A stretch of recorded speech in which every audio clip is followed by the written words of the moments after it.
the Chancellor of the University of Pretoria, Professor Wiseman Kuflu, Vice Chancellor and Principal of the University of Pretoria, Professor Tawana Kupe, Council members, members of the Executive, Head of Department for Mathematics, Science and Technology Education in the Faculty of Education, Professor Ronald Callahan, Professor in the Department of Mathematics, Science and Technology Education, Professor Rian de Villiers, distinguished guests from across the globe, members of staff, students. I am Professor Chika Sehole, the Dean of the Faculty of Education at the University of Pretoria. Please join me in welcoming Deputy Vice Principal, Student Life, Professor Themba Musia, who will introduce Professor de Villiers. Professor Themba Musia has taught at schools and tertiary institutions and occupied prominent positions in academia over the past 3 decades. His current substantive position is Vice Principal, Student Life at the University of Pretoria. This portfolio includes the strategic management of all extracurricular student development services, health and wellness support, oversight of the community radio station, Dex FM, as well as life and student housing. His academic training is in politics, governance, quality assurance in medical education, management, law, and policy studies. Professor Musia holds a PhD in policy studies with a particular focus on governance and transformation in higher education.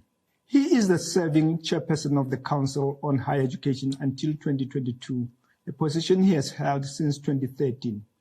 Among others, he served as a board member of the National Student Financial Aid Scheme, NSFAS, and was its interim chairperson in 2015. He served as director and deputy chairperson of the Foundation of Tertiary Institutions in the Northern Metropolis, FORTIM, the director of the International Education Association of South Africa, AISA, and served in numerous other structures and bodies in national and international higher education and the health professions. As General Manager of the Health Professions Council of South Africa, he served in multiple structures in the area, including providing training to the professional boards on quality assurance in the 12 professions. Professor Musia was appointed as an expert advisor to the Commission of Inquiry into the feasibility of fee-free higher education in South Africa in the height of the #Fees Must Fall movement in 2016. In 2011 to 2012, he was the administrator, vice chancellor of one of the South Africa's largest universities, the Tshwane University of Technology. He has also served the Council on Higher Education in various capacities since its inception, including serving and chairing some institutional audit panels and accreditation assessments site visits. Among other highlights, he has also served in the assessor panel of one of the universities.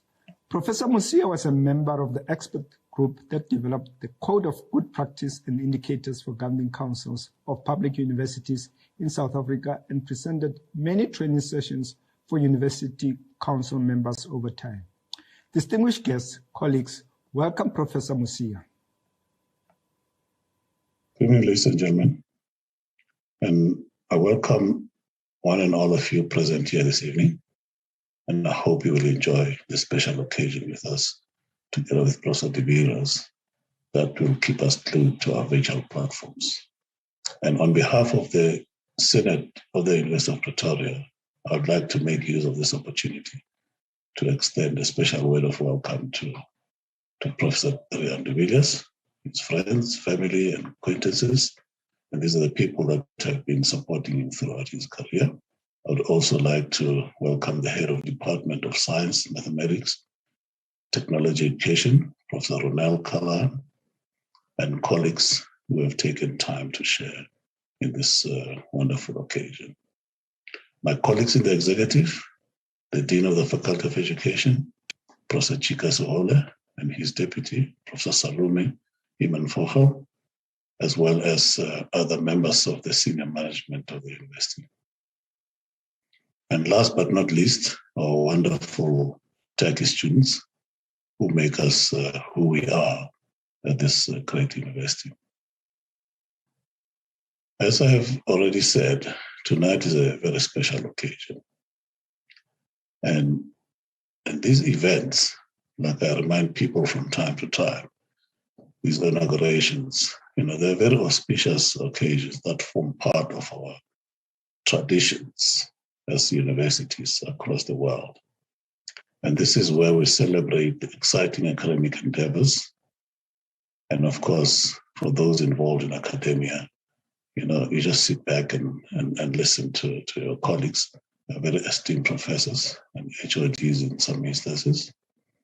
And of course, there's an opportunity for the speaker to share with the world, and how, his research excites him and how he can inspire that with us. So, ladies and gentlemen, before I present Professor de Villiers, let me share a little bit more, about him. We have had a meeting, I've looked at his CV and his abstract for tonight. And he holds a PhD, an MSc, and a BSc honors from the esteemed University of Pretoria. And he also holds a higher education diploma. And his original training is as a botanist who turned teacher. After teaching life sciences at a secondary school in Pretoria for 5 years, he joined Pretoria Teacher Training College in 1993, where he taught several zoology courses and trained prospective life sciences teachers for 9 years. When the Teacher Training College was incorporated into the University of Pretoria in 2002, Professor de Villiers accepted a senior lecturer position in the Faculty of Education, and he continued his long-standing association with the university. He currently teaches pre-service and in-service life sciences and natural sciences teachers in training. And after joining UP, his passion for the teacher profession soon developed into a similar passion for research and supervision. He launched his career as a researcher in the field of education in 2002, when he was awarded the Commonwealth Academic Fellowship. He first ventured into animal dissection. Given his zoological background as a life sciences teacher and lecturer, that was one of his exciting endeavors in academia.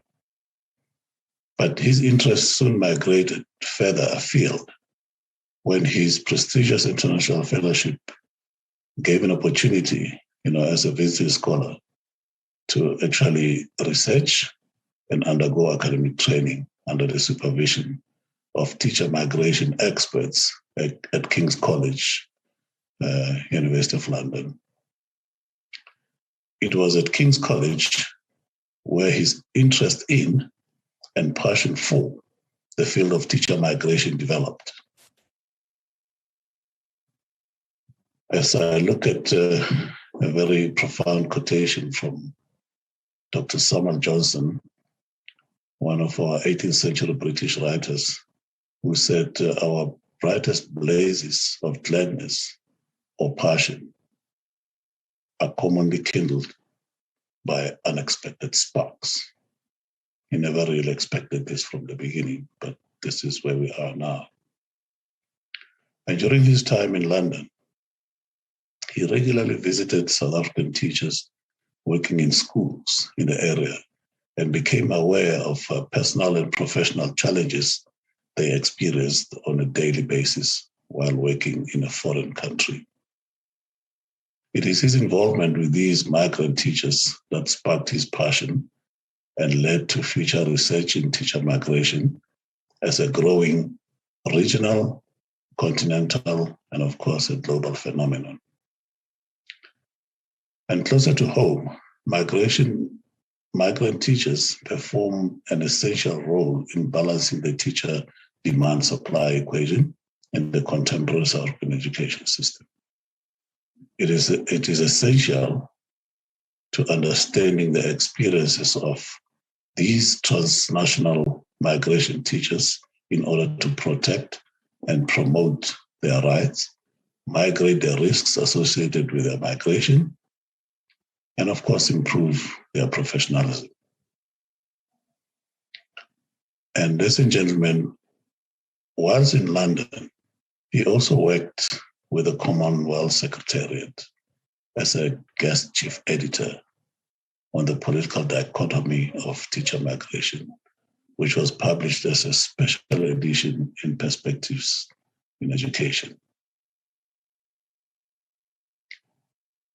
The topical work on teacher migration represents some of the most quoted studies in the Faculty of Education. In 2019, Professor de Villiers received a Science Made Sensible Award from Miami University in the US. This international award acknowledges and recognizes his 10-year involvement in the USA Science Made Sensible program, which is presented in some South African schools. And today, he is an NRF-rated researcher who sees research as a lifeblood, of excellence and innovation in teaching. He had already published 3 articles before the submission of his final MSc dissertation, something quite remarkable. And his current interdisciplinary research focus areas are inter- and intra-continental teacher migration studies, teacher training for life sciences education, and community-based service learning. But it is his passion for teacher migration that is bound to keep us glued to our seats and our screens this evening.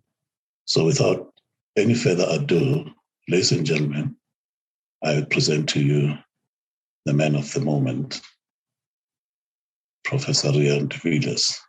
Enjoy your evening, and I thank you.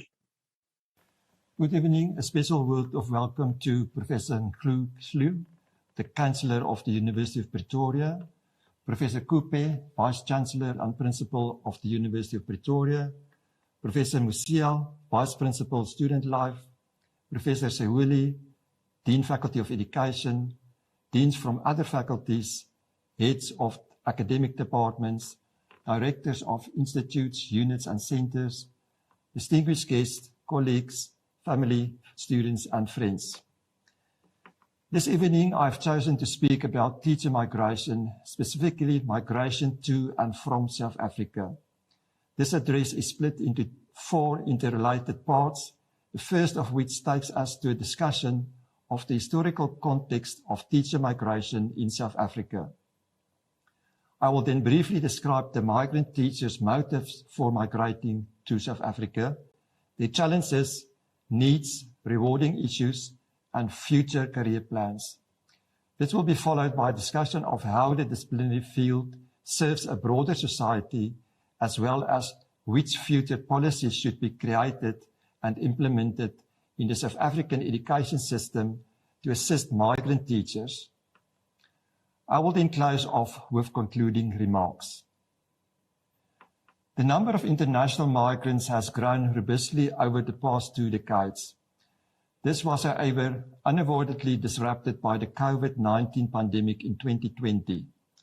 Nonetheless, the United Nations estimates that there were approximately 281 million migrants worldwide in 2020, an increase of 60 million since 2010. Currently, international migrants comprise just less than 4% of the global population, compared to 2.8% in the year 2000. The increase in worldwide international migration has thus resulted in an increase in worker migration. According to the International Labour Organization, about half of the world's international migrants are economically active in various sectors. In the educational sector, there has been a steady increase in the participation of teachers in this global migration of workers over the past 50 years. I will now dive into the first part of this address, namely the historical context and development of teacher migration in South Africa. Teacher migration is a growing regional, continental, and global phenomenon. Sub-Saharan Africa has the second largest percentage of intra-regional migration globally, with 63% of all migrants born in Sub-Saharan Africa living in another country or area in the region as of 2020. South Africa is a popular choice for migrant workers from this region and is highly attractive to all classes of migrant workers. However, this is not a new phenomenon, as South Africa has attracted migrant workers since the late 19th century, when it recruited unskilled mine and farm workers from neighboring countries. Migrants consider South Africa to be a country of greener pastures in a sub-region blighted by wars, as well as political and economic instability. Later, and especially in its post-1994 era, South Africa began to attract highly skilled workers from a wide range of African and Eastern European countries. South Africa is thus particularly attractive for those in search of education and better opportunities. This country not only remains the most significant destination country in Africa, but also in Southern Africa specifically.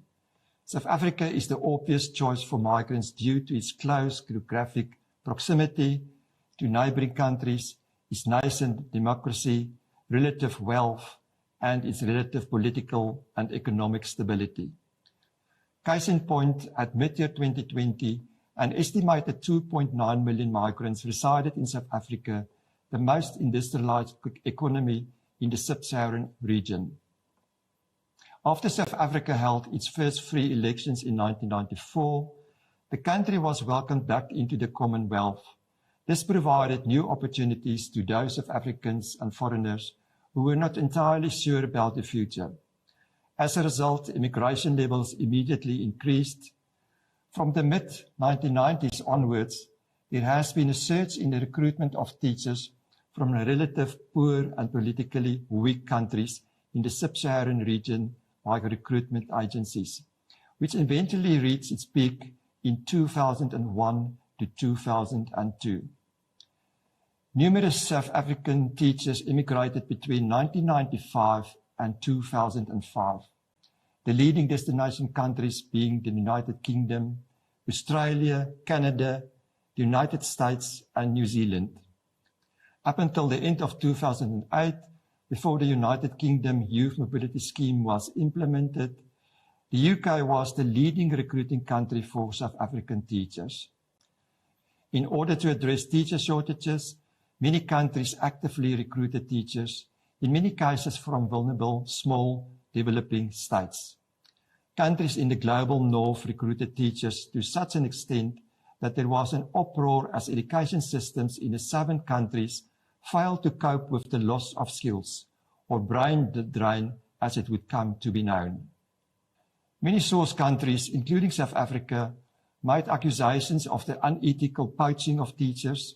This had led to the signing of the Commonwealth Teacher Recruitment Protocol by Commonwealth countries in 2004.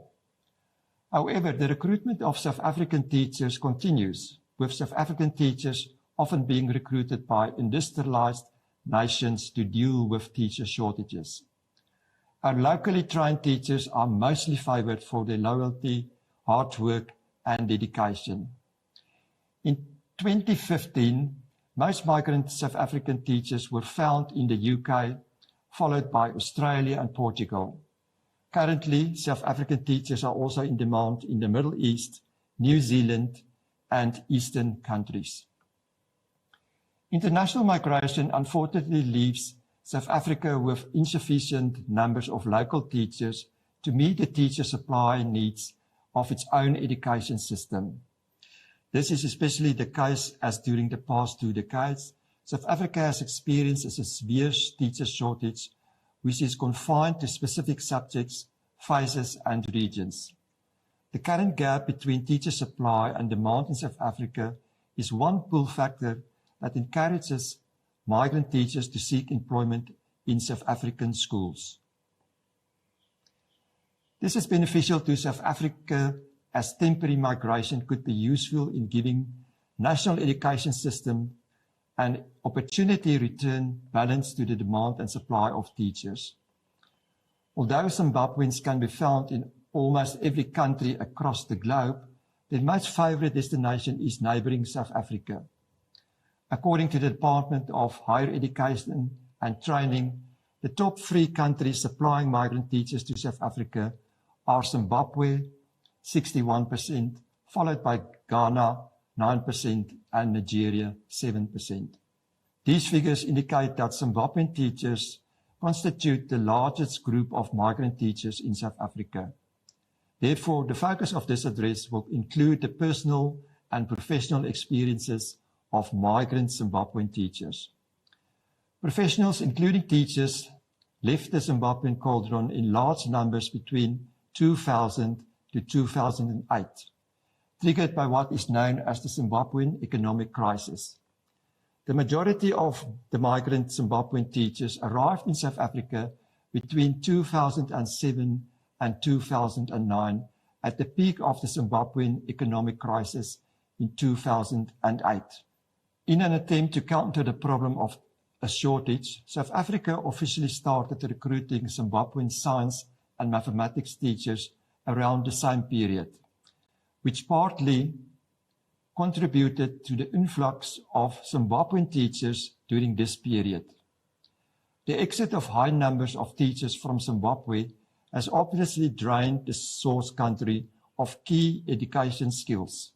For example, at the height of the teacher exodus, the situation was so dire that some schools were left without teachers. Zimbabwe thus has to deal with a serious drain of education skills. The replacement of experienced teachers with newly trained teachers might immediately put a teacher in front of learners, but it does not instantly replace the lost teaching skills or experience. The majority of Zimbabwean teachers working in the South African education system are well qualified and experienced, and teach mostly in the areas of science, mathematics, and technology. Many of them are temporarily employed to teach in secondary schools, while most of them have failed to progress behind the rank of teacher.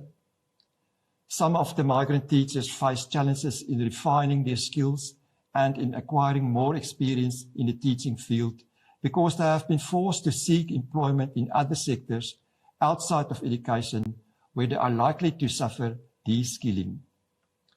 Above all, the migrant Zimbabwean teachers employed as teachers in South Africa are finding it difficult to ascend to positions of leadership within schools and thus miss out on the chance to hone their leadership skills. Moreover, the short contracts under which most of them are employed are disruptive to the process of acquiring experience and ascending to leadership positions. This leads me to the second part of my address, namely the migrant Zimbabwean teachers' motivation for migration, their search for identity, their challenges, rewarding issues, needs, and future plans.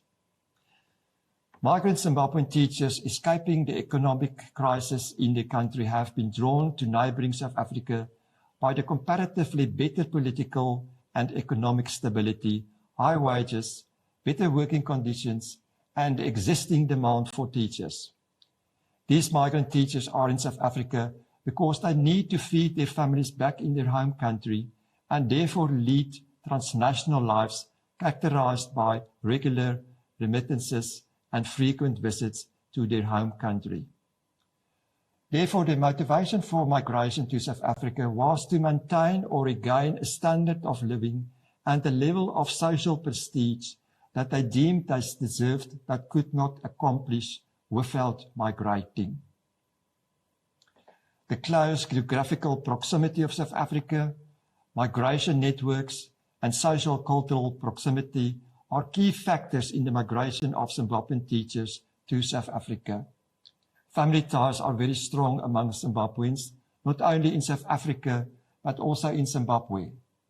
Maintaining the integrity of the nuclear family is evidently a crucial issue when deciding on migrating, and this need to join the migrant teacher in South Africa is very important to Zimbabwean families. These teachers' migration networks prove vital when it comes to finding employment. Migrant teachers who have moved to South Africa are suffering an identity crisis created by the need to rapidly reconstruct their identities as residents and teachers in South Africa, and the need to maintain some stability in their identities.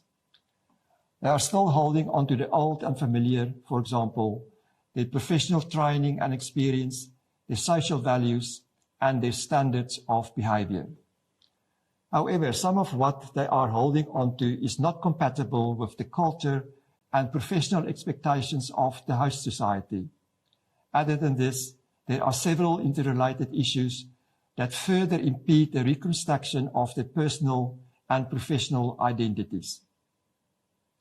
These include immigration status, employment status, recertification, professional and cultural marginalization, and professional and cultural isolation.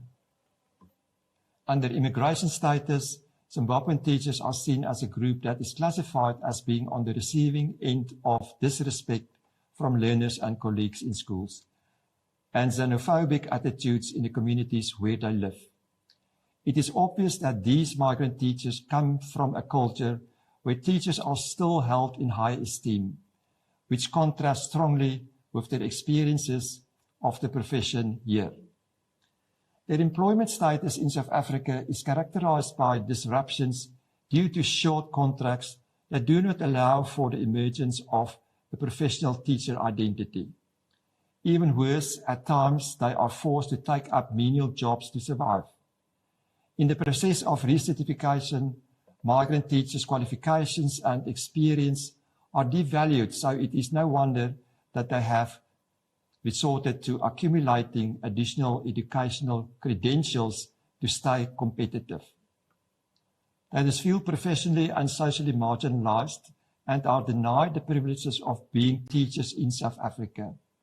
Due to the fear of xenophobia, these teachers hide their Zimbabwean identity and actively self-isolate. Migrant teachers face several challenges, issues in their work and stay in South Africa.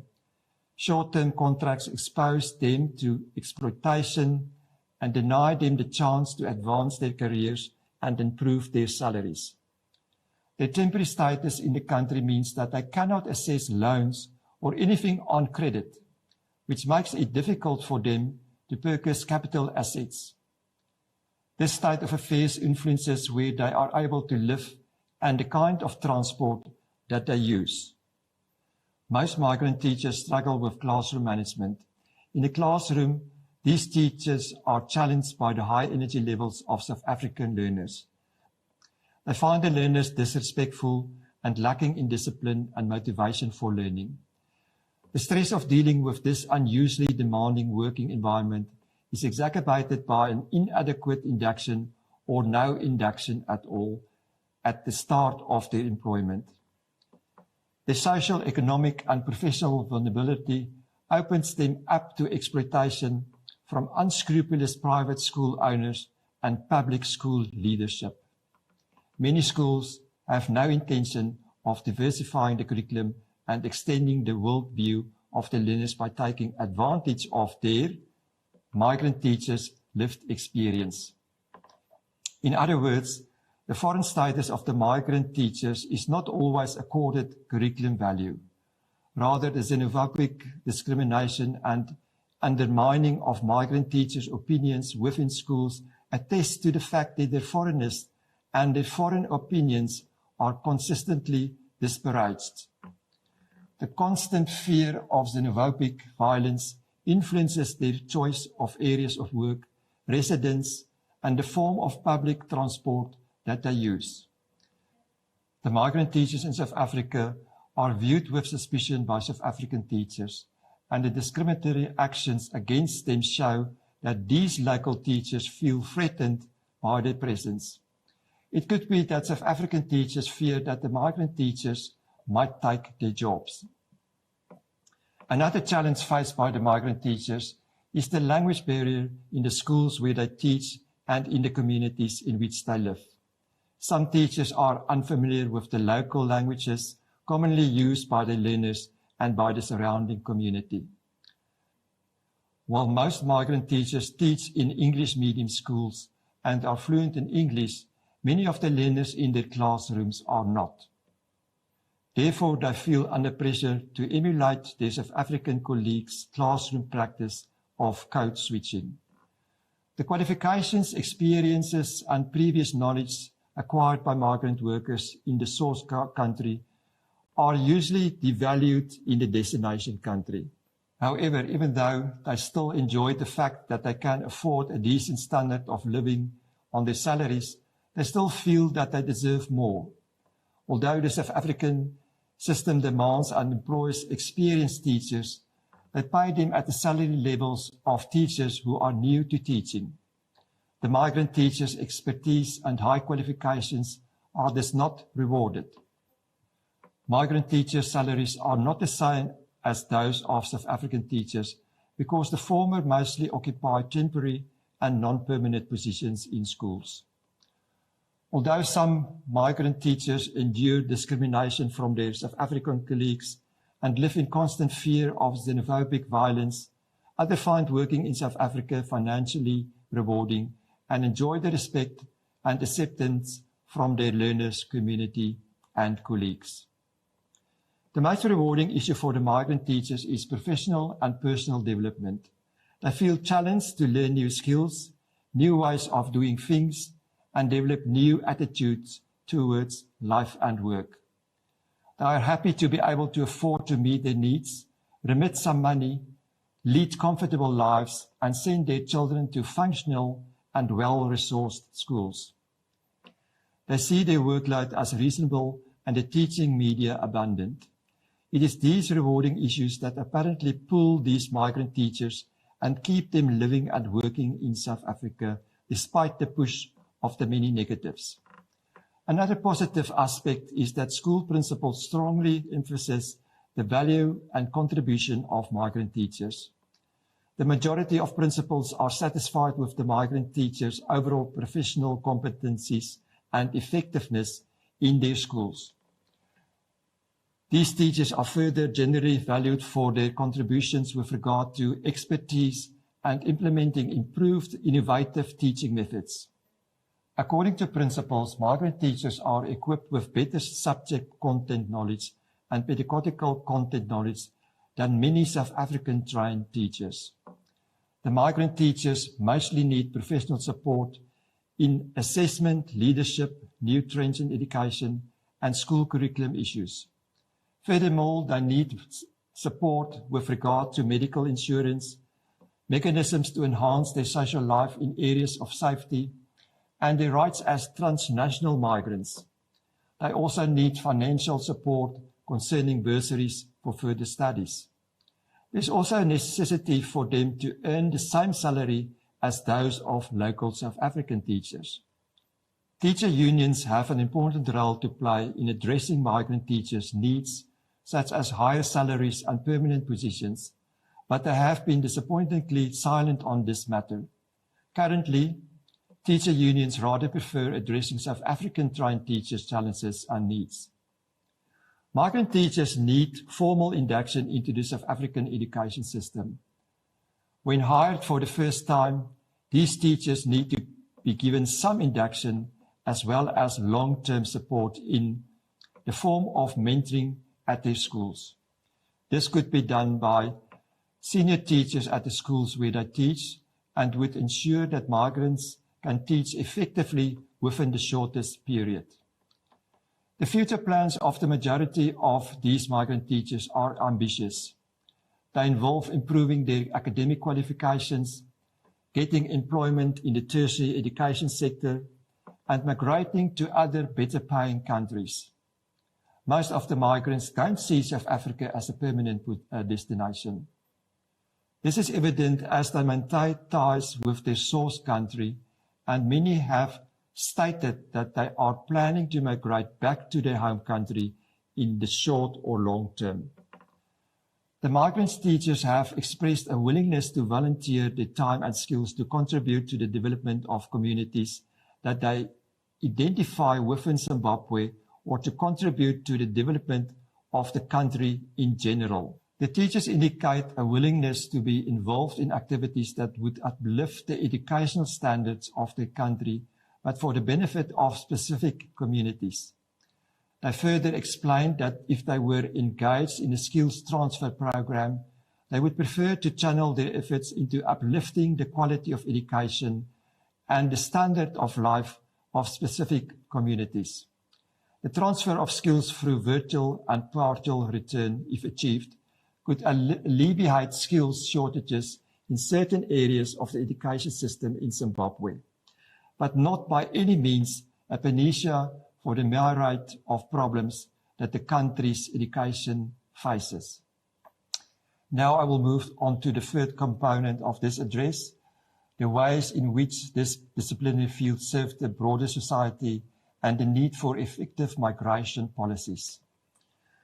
Migration is a process of change for migrants as well as the source and destination societies.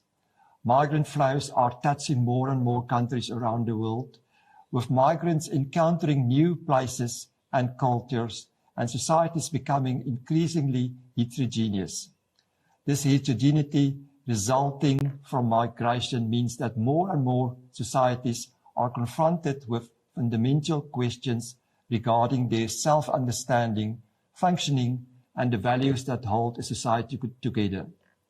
However, societies are, by their nature, constantly changing in a variety of ways, and the transformations brought about by migration can be beneficial and enriching. As societies are undergoing constant fluctuations, transformation and migration patterns will continue to change. There is therefore an urgent need for an ongoing commitment from all stakeholders to work together and to develop and adjust integration strategies. These stakeholders include the host society, civil society, the private sector, international organizations, trade unions, the media, and also the migrants' country of origin. Successful integration helps migrant teachers to become active members in the economic, social, cultural, and political life of the host countries. This in turn is beneficial for their countries of origin because migrants can be more easily mobilize their human and financial capital to support the development process. Many countries, South Africa included, have policies to facilitate orderly, safe, regular, and responsible migration. When supported by appropriate policies, migration can contribute to an inclusive and sustainable development in both origin and destination countries, while also benefiting migrants and their families. The 2030 Agenda for Sustainable Development calls on countries to facilitate orderly, safe, regular, and responsible migration and mobility of people, including through the implementation of planned and well-managed migration policies. The Global Compact for Safe, Orderly, and Regular Migration is a non-legally binding framework for international cooperation among all relevant actors in migration. This compact explicitly recognizes the importance of effective, evidence-based migration policies and practices for optimizing migration's positive development outcomes. However, these policies do not specifically address migrant teachers in their working environment. In 2017, the Department of Basic Education in South Africa made a decision not to employ migrant teachers in public schools except on temporary contracts in rural areas and only if no South African teachers could be found. I challenge the world of academia to come up with models for long-term engagement of migrant teachers with an option for permanent employment for those who prefer that kind of contract. The short-term employment contracts that migrant teachers are forced to accept seem to indicate a lack of long-term strategy for the role of migrant teachers in the South African education system. I recommend that the policy be developed to facilitate the compassionate termination of migrant teachers' employment contracts once the required number of South African teachers has been reached. Failure to do so could result in a situation that could compromise South Africa's relations with source countries. I petition for the regular change of migration policies to ensure equity of rights and justice for all migrant teachers to the benefit of the migrant and both the source and destination countries. Colleagues and friends, let me conclude. It is apparent that migrant teachers are thrown into the deep end across countries, cultures, and curricula. They are expected to start teaching almost as soon as they arrive in South Africa and without any induction program. The majority of these teachers therefore find it difficult to cope in South African schools.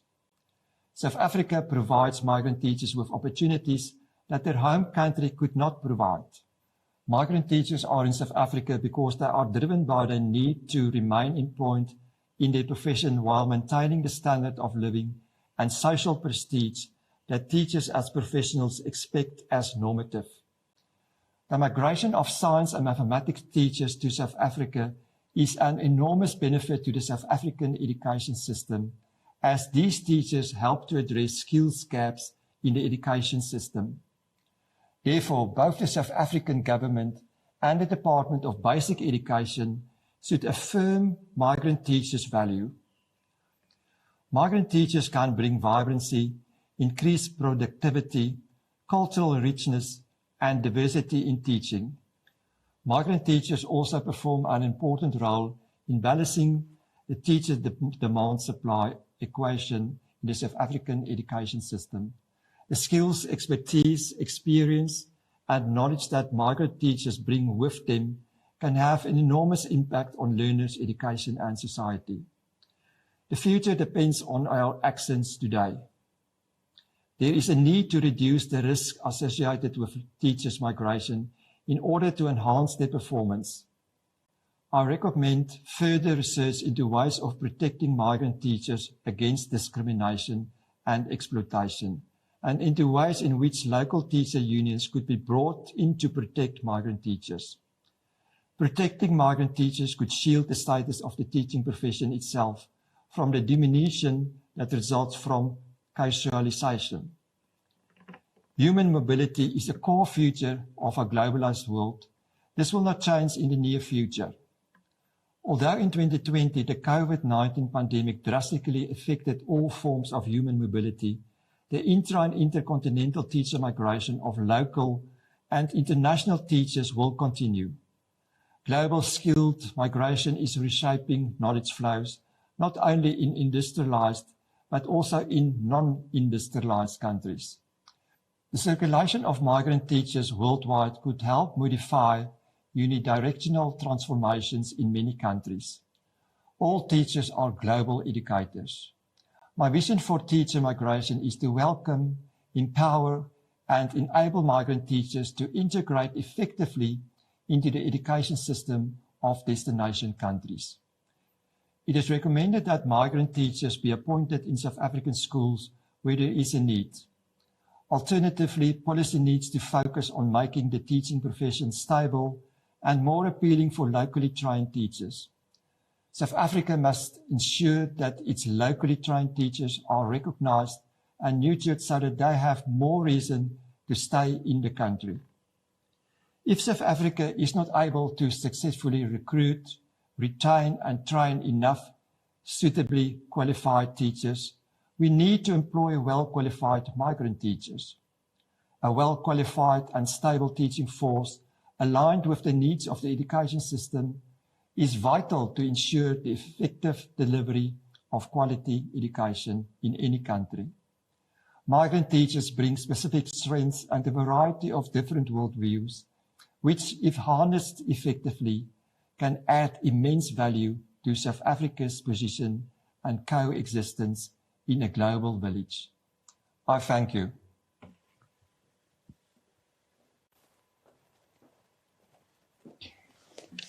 Colleagues and distinguished guests, please join me in congratulating Professor de Villiers. I would like to thank Professor de Villiers for his lecture and providing his valuable insights on the migration of teachers in South Africa.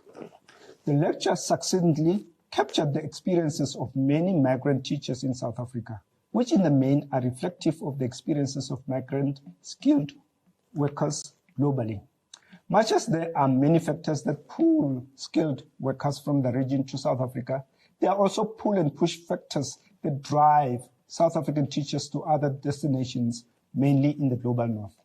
issues of identity which are related to the reconstruction of their personal and professional identities, including immigration status, employment status, race certification, professional and cultural marginalization, and also professional and cultural isolation were highlighted.